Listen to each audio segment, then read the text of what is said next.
Hello friends, this is a Yamaha CDC-500 6+1 CD player from 1989. I bought this at a thrift store for $40 with a 25% discount, making that $30. It says works as is, which is partly true and partly not true, as I'll show you. So we turn it on, we have lights in action. I've got the lid off of this because I've already found out that it doesn't work as is.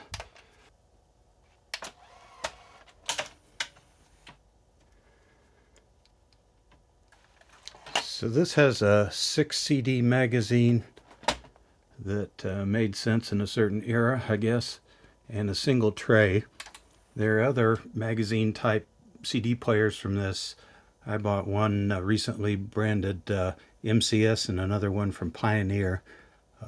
But this one is different because it has this is the so-called +1 feature. It shows that the cartridge was kind of clunky for some purposes.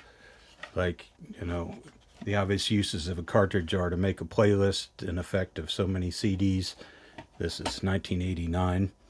And then also you could have different cartridges with different playlists, so to speak. And then you could also have, you know, a car unit where you just plug your whole cartridge in there. So the fact that this has the +1 tray suggests that the cartridge feature wasn't really that great in some ways. It's kind of a hassle to put the CDs in and out of the cartridge. Now, in my testing, it's kind of hard to see, but this says E22, which is an error code. And I haven't been able to find documentation on this except for a couple of web pages. Haven't been able to get the service manual. There's one on eBay for like $20 that I might ultimately buy, but hoping to get by without it here. So mechanically this seems to be fine. We've got a lot of good signs even with putting out an error code, but the E22 error code maps to some sort of laser problem.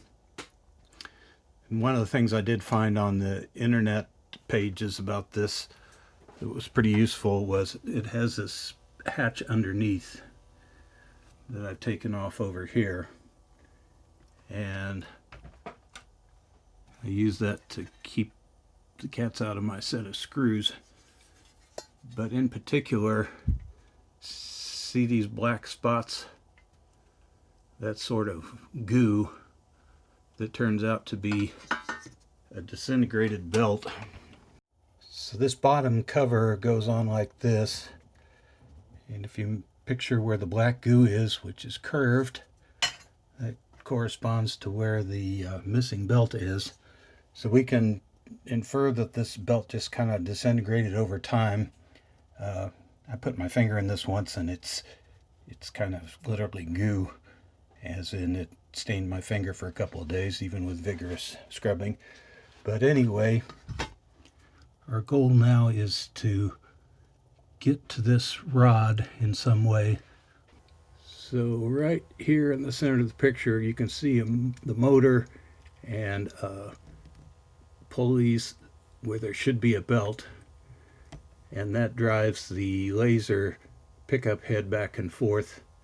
So basically, if that belt is missing, it makes sense that you would get an E22 laser error, which is essentially it thinks the laser isn't working, even though the laser may be working fine in a direct sense of the laser itself, but probably is a problem in terms of it's not able to read anything sensible off the disc because it can't seek the laser head back and forth where it needs to go. So my goal here in this initial part of the video is to go ahead and put the belt on here. Gonna have to figure out how to get this apart enough to put a belt on.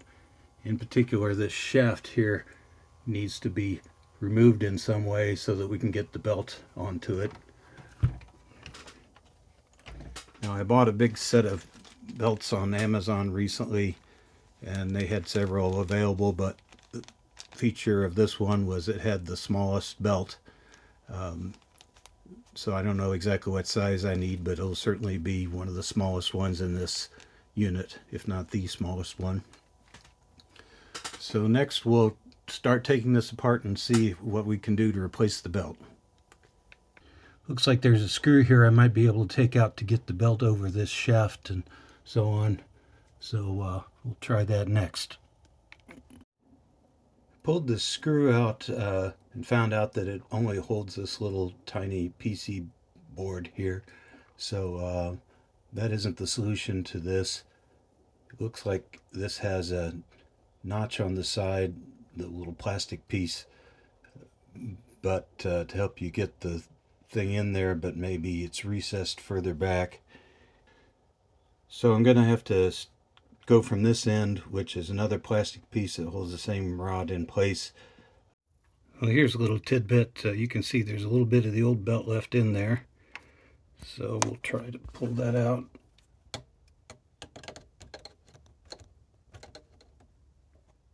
So here's that belt tidbit.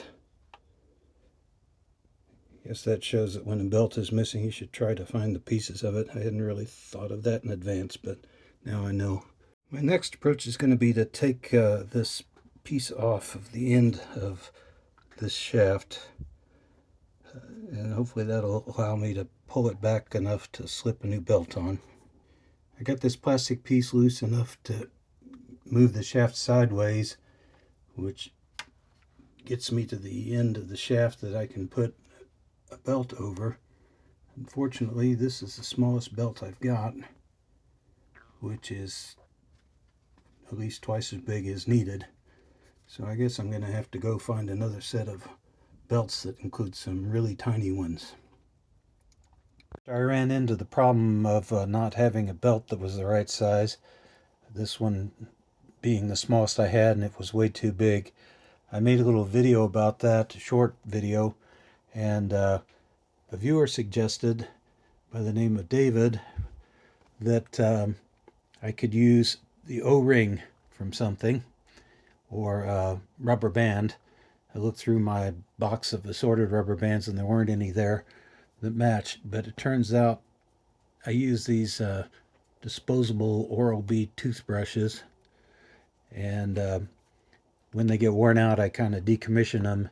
They have some neat parts inside, but including an O-ring here.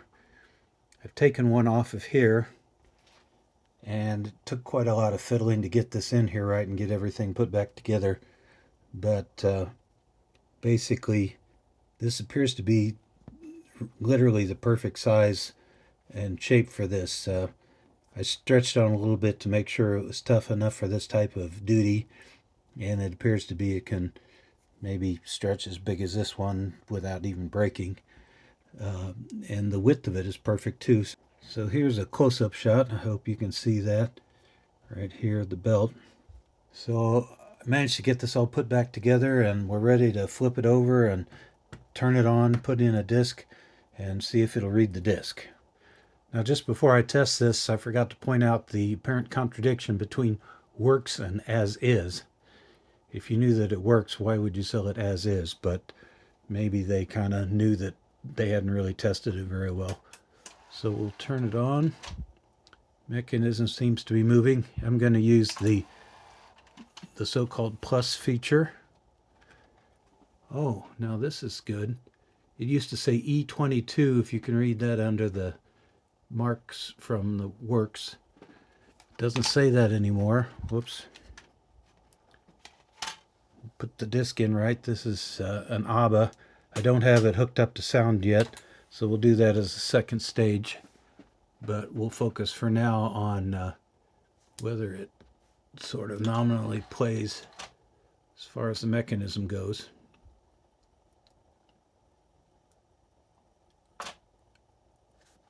Oh, I might not have dialed up the right one.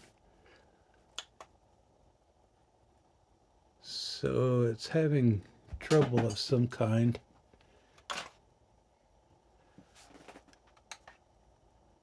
Okay, let's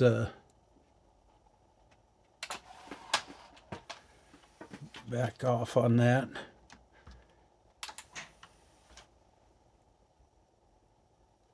So So I think my next step is going to be to remove this, they use a sort of a white pencil here at the thrift store, so we'll clean that off. So to show you how this cartridge system works, if I can do it with one hand, you got this little latch thing here that allows you to pull out a disc. Oh, I've already got Beach Boys Pet Sounds in here. So the one on the bottom is number 1 in their numbering scheme, and so I'm going to pull up disc number 1. You can see it loaded it in there okay.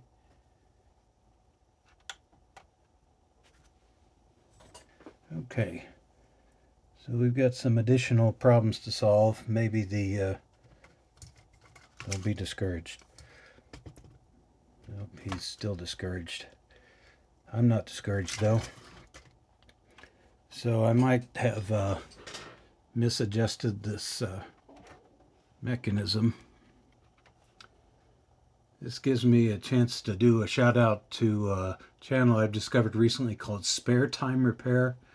He seems to repair a lot of CD players, and I went from thinking before that they weren't worth the trouble to kind of being interested in the concept. Since the disc isn't spinning, that makes me think that either it doesn't think the reed head is in the right position, or maybe there's another belt that needs to be replaced. That wouldn't be surprising if the first one disintegrated. Here we are with a side view. You can see I put the ABBA disc back in the +1 tray. And if I hit the play button down here that you can't see, it does some things, but it doesn't spin the disc. I didn't see it spinning the disc in the other position from the cartridge. So here we seem to be sort of searching through the cartridge that doesn't exist. I'll put the cartridge back in, maybe that'll make it happy.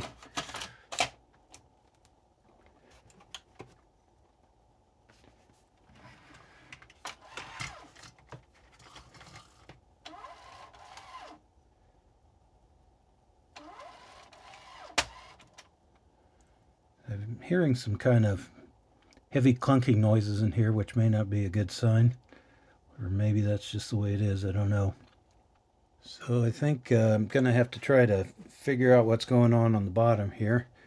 And that's kind of difficult to shoot, but we may figure out a way to get that on the video. So let's find out.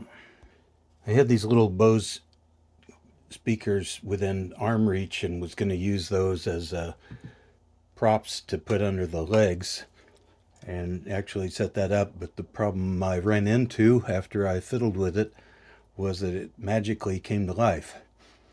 So what I think happened is that the big clunk that you heard in the last segment was the unit kind of getting itself back in sync in some way.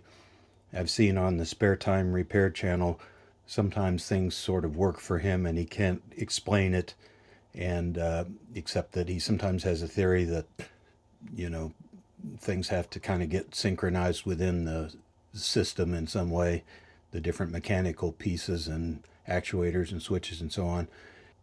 So that explains some of his problems, and I think explains this one.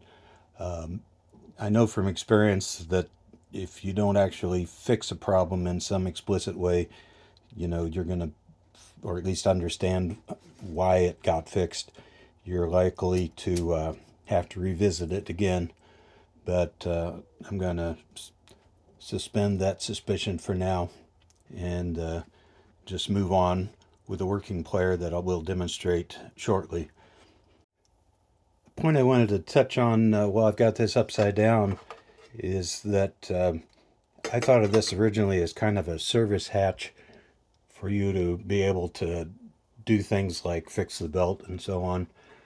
Or maybe during assembly it would make sense to do some sort of final assembly or adjustment from underneath, and that could be, but what's probably more likely now that I think about it is that this is a protective cover for the underside, because you'll notice that the laser assembly here sticks out below the nominal baseline of the case, and you know, that would need to be mechanically protected so that nobody will bump into it or whatever.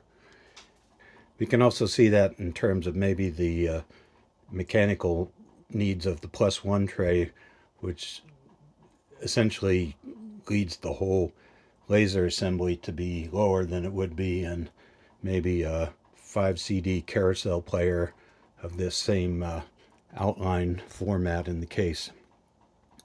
So that's another kind of engineering consideration that's complicated by this, you know, conceptually simple feature of +1, which is really drives a lot of complications in the design of this player. So this is a track from my standard test disc, which also contains some YouTube safe music.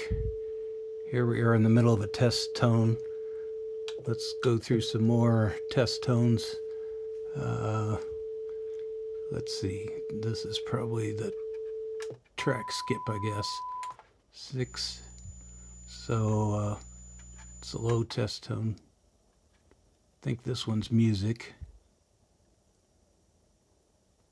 No, maybe that's a test tone that's ultrasonic that you can't hear. Certainly I can't hear it. Let's try this one. Okay, here's some YouTube safe music. I'm going to switch to the #1 disc in the cartridge, which may not be YouTube safe, so I may have to blank that out. That's Pet Sounds again. You'll hear "Wouldn't It Be Nice," if I remember correctly.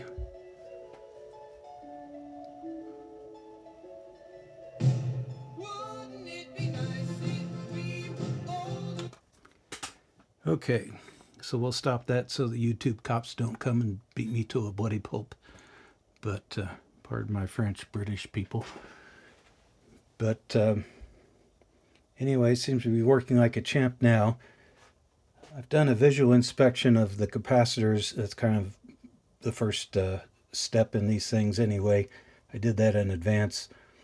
They don't appear to be bulging, any of them.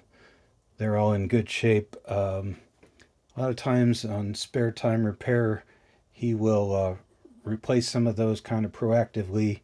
He also does kind of a very thorough cleaning and re-lubing and so on. I'm not that dedicated, but what we can do is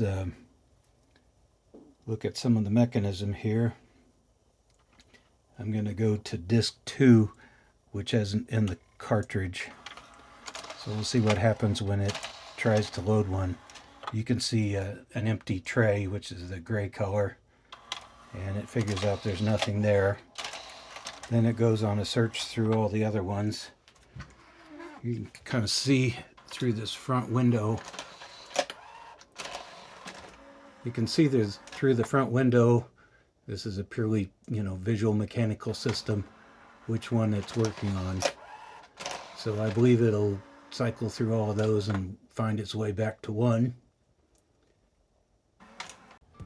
This video was focused on repair, but now that I've got it working, I'm going to test it out a little bit more separately, and then in a later video I'm going to go through the whole unit, and particularly the CD cartridge and +1 mechanism, which is pretty interesting.